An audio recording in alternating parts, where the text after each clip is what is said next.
No dia 8 de dezembro de 2016, portanto, ontem foi completado o 8º ano, 8 anos, de aprovação da primeira emenda à Constituição do Estado do Ceará, extinguindo o Tribunal de Contas dos Municípios.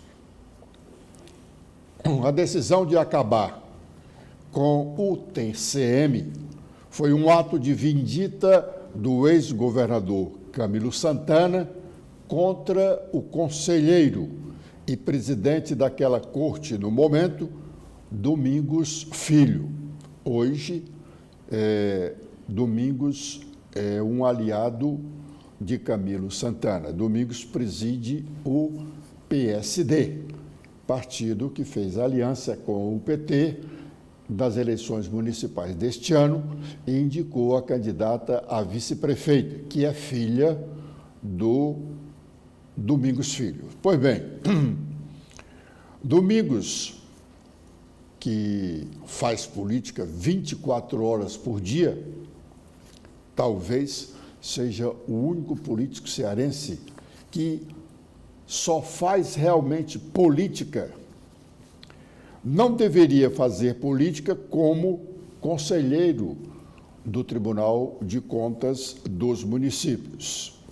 As constituições do Brasil e do Estado do Ceará proíbem que conselheiros de cortes de contas façam política e sequer tenham filiação partidária. Pois bem, o Domingos entendeu de emprestar apoio, ele, presidente do Tribunal de Contas dos Municípios, com uma ligação muito forte com um expressivo número de prefeitos do estado do Ceará, prefeitos que tinham condições de pressionar os deputados estaduais em que eles tinham votado ou com os quais eles tinham ligações políticas. Esses prefeitos tinham condições de sugerir, influir na decisão de voto dos deputados estaduais. E naquele dezembro de 2016, como aconteceu agora recentemente, a Assembleia Legislativa ia eleger o novo presidente da Casa.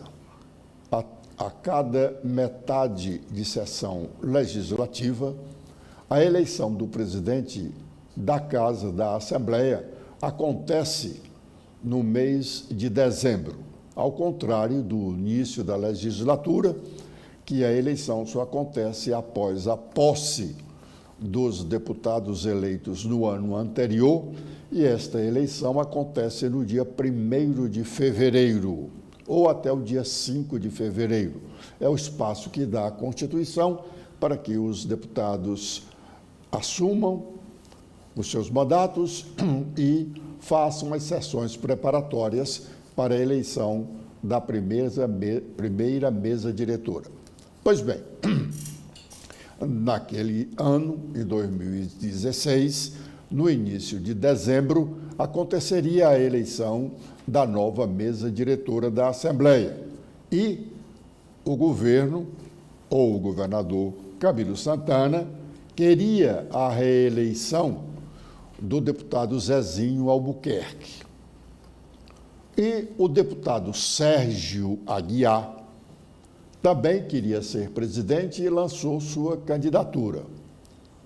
Domingos Filho, que é Domingos Aguiar Filho, parente de Sérgio Aguiar, amigo e colega de Tribunal de Contas do pai do Sérgio Aguiar, o Chico Aguiar, que havia sido presidente da corte e tinha passado a presidência, então, para o Domingos Aguiar Filho. Pois bem, Domingo resolveu, com o seu prestígio junto aos prefeitos e estes junto a deputados estaduais, resolveu emprestar apoio à candidatura de Sérgio Aguiar contra a candidatura oficial do Palácio da Abolição. E foi um páreo duro. Domingos trabalhava incansavelmente e, naquele momento, a gente não sabia que resultado iria ser aquela disputa, como acontece ultimamente, que a gente sabe que o nome do governador é eleito com tranquilidade. Pois bem, o páreo estava aparentemente muito disputado. E o governo, então, resolveu agir duro. Quando o governo decide agir duro, aí ele usa as forças legais e as imaginárias. E aí a gente pode admitir, pode sonhar o que pode acontecer nesse curso. Baldados todos os esforços de conter o apoio do Domingos Filho à candidatura de Sérgio Aguiar, o governo foi para o tudo ou nada. E Domingos, inclusive, rompeu com o seu amigo e ex-aliado, o ex-governador Cid Gomes. Domingos foi vice-governador de um dos dois mandatos de Cid Gomes. Foi uma briga realmente feia. O Ciro Gomes esteve à frente desse movimento, porque na época o Zezinho Albuquerque era pessoa ligadíssima a Ciro Gomes. Mas Domingos não abriu mão. E a eleição para a nova mesa diretora aconteceu no dia 1º de dezembro de 2016. O governo ganhou. Mas não ficou satisfeito com a vitória. E aí decidiu acabar politicamente com Domingos Filho. Ele não poderia tomar o cargo de conselheiro de Domingos Filho, porque o cargo de conselheiro é vitalício. E aí, a solução encontrada pelo governo foi extinguir o Tribunal de Contas dos Municípios, certo de que, extinguindo o Tribunal de Contas, deixando todos os conselheiros em disponibilidade, com a certeza de que não assumiriam uma vaga de conselheiro do Tribunal de Contas do Estado, Domingos estaria com as pernas quebradas. E até atingiu realmente muito fortemente ao Domingos, que reagiu com discursos virulentos, que não é do feitio dele, Domingos nunca fez política com agressividade verbal. Mas então esse período para ele, foi de mudança total. E mais ainda para o filho, que é o deputado federal Domingos Neto. A descompostura contra Camilo foi longe e bem longe. Bom, mas o tribunal estava extinto. A primeira emenda à Constituição foi aprovada, repito, no dia 8 de dezembro, uma semana após a data da eleição da mesa diretora da Assembleia. Foi uma emenda, embora essa emenda já existisse na Assembleia, que era de autoria do ex-deputado Heitor Ferrer. Então, o governo se apropriou dessa emenda e aprovou a toque de caixa, desrespeitando, inclusive, o processo legislativo. E Domingos reagiu, foi ao Supremo Tribunal Federal e conseguiu uma liminar da ministra Carmen Lúcia, que era presidente na época, e essa liminar suspendeu os efeitos da emenda constitucional aprovada no dia 8 de dezembro. Mas o governo não se deu por derrotado. Resolveu preparar uma nova emenda à Constituição, aí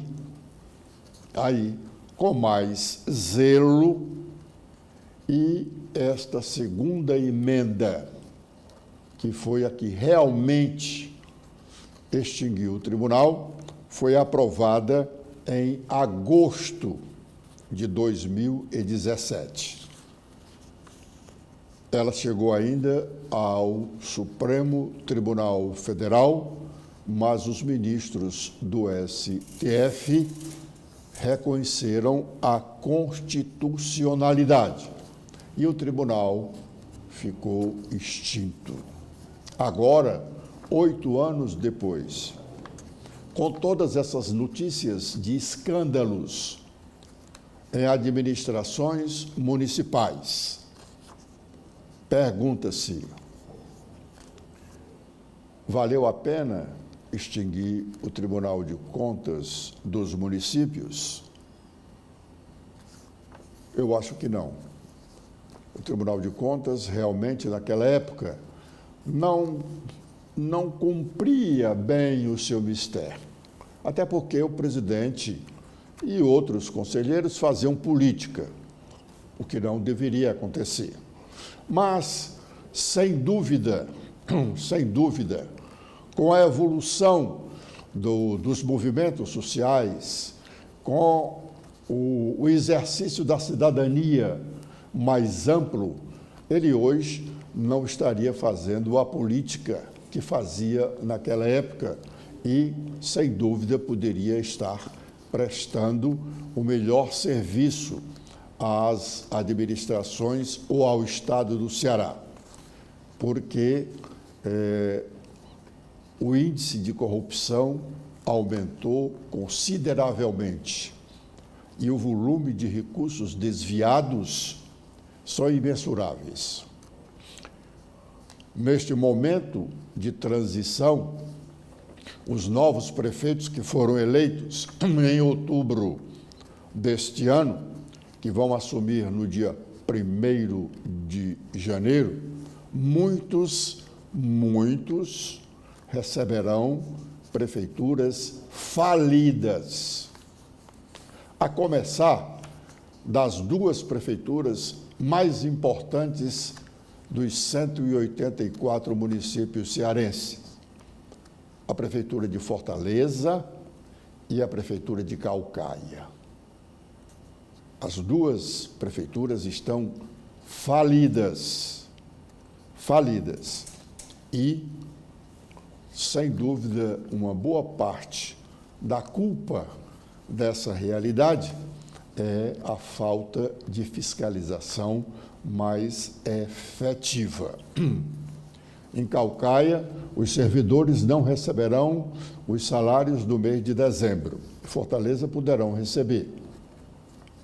Mas em Caucaia, não. A prefeitura deve pagar a última parcela do 13º salário e o de dezembro vai ficar lá para o próximo prefeito pagar, sem ter dinheiro em janeiro para tanto. A prefeitura fez um acordo com uma empresa de ônibus que trafegava sem cobrar passagens dos habitantes do município de Caucaia, porque a empresa ameaçou paralisar os serviços em razão de não estar recebendo o dinheiro contratado pela prefeitura. são mais de 14 milhões de reais. A prefeitura fez um acordo e pagar uma pequena parcela para que os serviços não fossem desativados, o que poderá acontecer logo no início de janeiro, quando o novo prefeito terá assumido o comando. A Prefeitura de Caucaia deve prestações de empréstimos externos e a União só não cortou recursos do Fundo de Participação dos Municípios deste mês de dezembro, porque uma liminar garantiu à Prefeitura de Caucaia o recebimento do FPM de dezembro, mas a liminar não alcança o mês de janeiro e seguintes. Esses empréstimos externos de prefeituras e estados são feitos com a garantia da União. O governo federal dá o aval para que as prefeituras e os governos estaduais contratem empréstimos externos.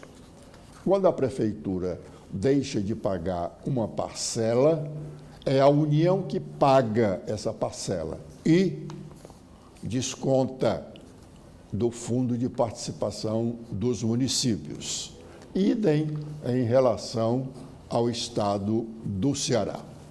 As informações sobre a situação fiscal da Prefeitura de Fortaleza são as piores possíveis. Tem se falado muito da situação do José Frota, o Instituto José Frota.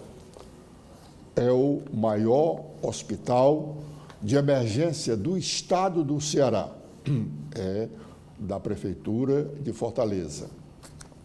Nos últimos dias tem se falado muito que tem faltado tudo lá no IJF. Até o Ministério Público já entrou nessa questão e não se vai resolver. A equipe do prefeito eleito de Fortaleza anunciou gestões junto ao Ministério da Saúde, ao governo federal, e anunciou que o Ministério da Saúde vai liberar recursos a mais para a manutenção do Instituto José Frota. Mas isto só acontecerá se acontecer a partir de fevereiro. No mês de janeiro, o governo federal libera apenas os recursos constitucionais das prefeituras e dos estados. A partir de fevereiro, e aí pergunta-se, como é que fica a situação dos pacientes da população de Fortaleza e do estado do Ceará que precise de cuidados urgentes do Instituto José Frota. Mas, lamentavelmente, enquanto isso, os atuais prefeitos ficam ainda falando de bonanças, tentando enganar mais uma vez a população. Recebi logo cedo, nesta segunda-feira, mensagem no WhatsApp, encaminhada por um amigo, dizendo que mandou um vídeo do prefeito José Sarto numa animada roda, cantando isto ontem à noite, segundo a mensagem do amigo. Ontem, domingo, o prefeito cantando junto a um grupo de amigos numa roda. Não se sabe, não deu para me reconhecer o local dessa alegre roda. Mas a mensagem que acompanhou o vídeo diz o seguinte: IJF, sem antibióticos, sem próteses, sem refeições para os pacientes. Enquanto isso, ontem à noite, aí aparece o vídeo que nós vamos mostrar agora, o prefeito cantando. Vai, prefeito. Você, exato, o amor não cabe em si. Você vem cantado. Vai, prefeito. Você,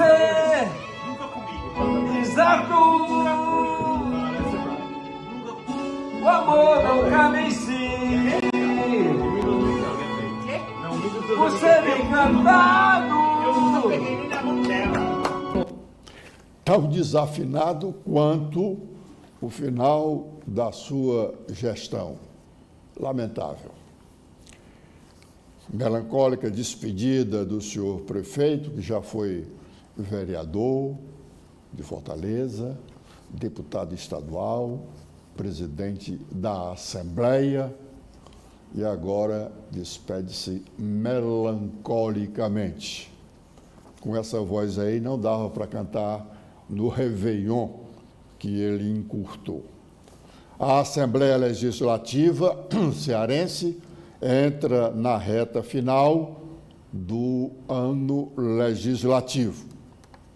Até o dia 22, último dia previsto no regimento interno do Legislativo para o funcionamento normal neste ano, algumas matérias importantes vão estar na pauta de votações, incluindo as que forem determinadas pelo governador Eumano de Freitas, como, por exemplo,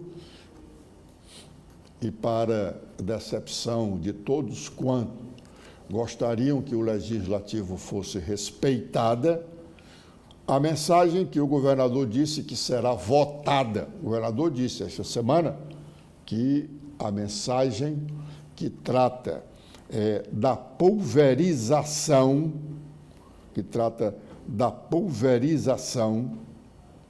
das nossas lavouras a ser feita por drones, essa matéria será votada nos próximos dias. Ela já está na Assembleia há algum tempo. É uma matéria discutível. Tem um grupo de deputados que não aceita, acha que isso é prejudicial à saúde. Há um outro grupo que acha que não, que essa ideia de fazer mal à saúde é uma ideia retrógrada, porque em todo o restante do Brasil isso já acontece. Bom, mas essa discussão à parte, o que chama a atenção é que o governador disse que a matéria vai ser votada. A rigor, respeitando-se os poderes, o governador não tem nenhuma autoridade sobre a pauta da Assembleia. A Assembleia Legislativa é um poder, é o poder legislativo. É este poder que diz o que vota e o que não vota. O governador é chefe do poder executivo, como tem o poder judiciário. São independentes, embora, no dizer da Constituição, harmônicos entre si. Essa harmonia não significa dizer soberania um sobre o outro, mas, infelizmente, os governos, os executivos, mandam no legislativo e têm uma influência muito grande no poder judiciário. vamos esperar o tempo em que os poderes se respeitem para que possamos respeitá-los ainda mais.